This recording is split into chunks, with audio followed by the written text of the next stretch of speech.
Shalom, salam sejahtera bagi kita semua. Sebelumnya, perkenalkan nama saya Cynthia Marianus Semora dengan NIM 24010103 semester 2. Program studi Pendidikan Agama Kristen, Fakultas Ilmu Pendidikan Kristen, Institut Agama Kristen Negari Tarutung. Dengan dosen pengampu Dr. Baginda Istompul MPDK. Ini adalah video part 2 yang akan membahas lanjutan dari beberapa prinsip-prinsip umum dalam penafsiran Alkitab Perjanjian Baru. Nah, sebelumnya di video part pertama kita masih membahas 4 prinsip. Sekarang kita akan melanjutkan prinsip yang kelima sampai prinsip yang terakhir. Jangan bosan menonton ya. Prinsip yang kelima dalam menafsirkan ayat Alkitab yaitu untuk siapa firman itu disampaikan. Ada bagian firman yang ditujukan kepada semua orang, tetapi ada bagian yang tidak.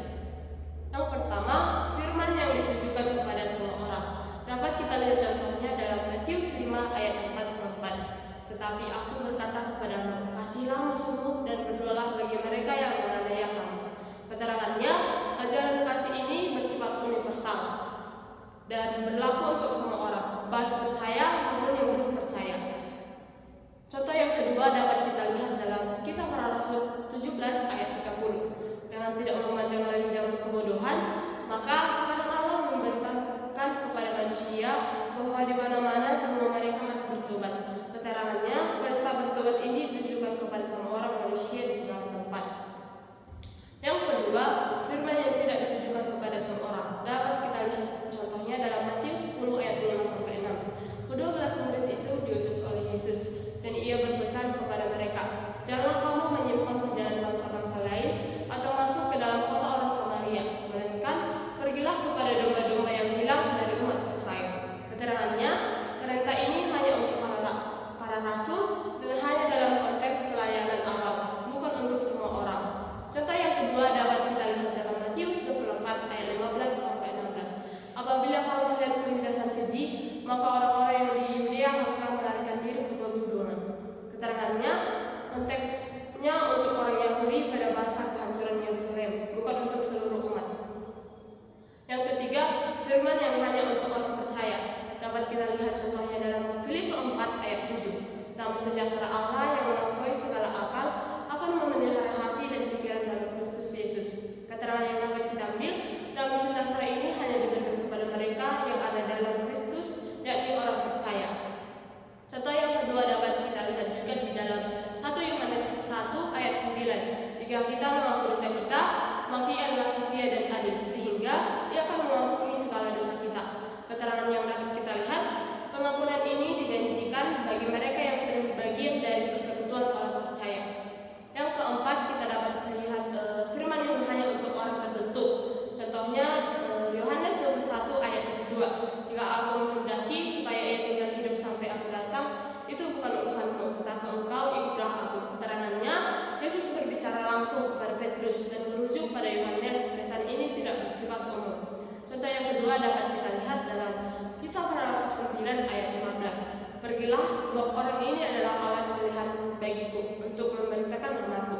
Keterangannya, ini adalah firman Tuhan kepada Ananias mengenai Paulus, tidak untuk semua orang.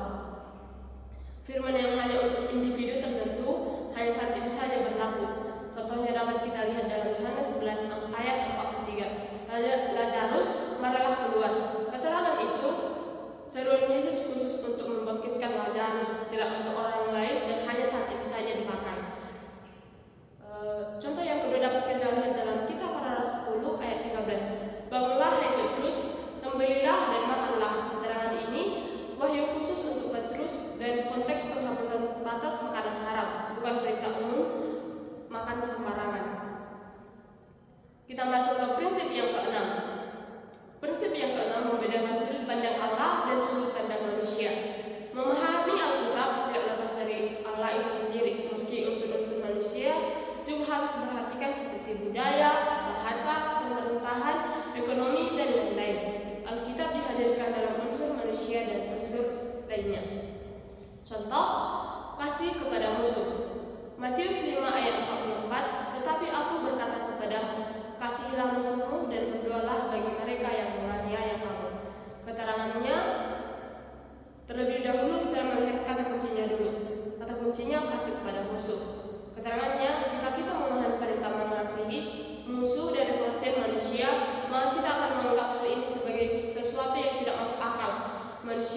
seluruhnya menganggap musuh sebagai pihak yang layak dibenci, dijauhi atau dibalas dendam. Padahal dalam ajaran Kristus, kasih tidak terbatas pada mereka yang mengasihi kita saja, tetapi juga termasuk kepada mereka yang membenci dan menganiaya kita. Ini menunjukkan standar kasih Allah yang jauh lebih tinggi dari kasih manusia. Sudut pandang manusia, musuh harus dibahas atau dihindari. Dan sudut pandang Allah, musuh pun harus dikasihi, karena kasih Allah tidak pilih-pilih dan berlaku untuk semua orang. Contoh yang kedua, kata kuncinya dapat kita lihat, kelemahan adalah kekuatan. Dapat kita lihat dalam 2 Korintus 12 ayat 9-10. Tetapi jawab Tuhan kepadaku, cukuplah kasih karuniaku bagimu, sebab justru dalam kelemahanlah kuasaku menjadi sempurna. Sebab itu terlebih suka aku bermegah atas kelemahanku, supaya kuasa Kristus turun menaungi aku. Karena itu aku senang dan rela di dalam kelemahan, di dalam siksaan, di dalam kesukaran, di dalam penganiayaan dan kesesakan oleh Kristus. Sebab jika aku lemah, maka aku kuat. Keterangan yang dapat kita ambil yaitu, jika kita memahami kelemahan dan penderitaan dari pengertian manusia, maka kita akan berpikir bahwa kelemahan adalah tanda ketidaksempurnaan kita, ketidakberdayaan, bahkan kegagalan. Namun bagi Allah, kelemahan manusia menjadi tempat di mana kuasanya dinyatakan secara sempurna. Dalam kelemahan, manusia mengandalkan dirinya sendiri, melainkan bergantung sepenuhnya kepada Allah. Sudut pandang manusia, kelemahan adalah kekurangan dan harus dihindari.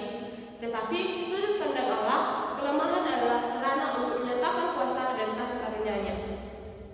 Nah, sekarang kita masuk prinsip yang ketujuh. Prinsip yang ketujuh dalam menafsirkan ayat Alkitab yaitu perhatikan yang eksplisit dan implisit. Nah, pertanyaannya apa sih itu yang eksplisit dan implisit? Yang eksplisit yaitu yang dinyatakan secara langsung dan jelas dalam teks. Ini adalah makna yang biasa dibaca dan dimengerti secara langsung dari ayat-ayat Alkitab tanpa membutuhkan penafsiran tambahan yang terlalu dalam. Ciri-ciri yang eksplisit dapat kita lihat. Yang pertama, dinyatakan secara gamblang dan dalam teks.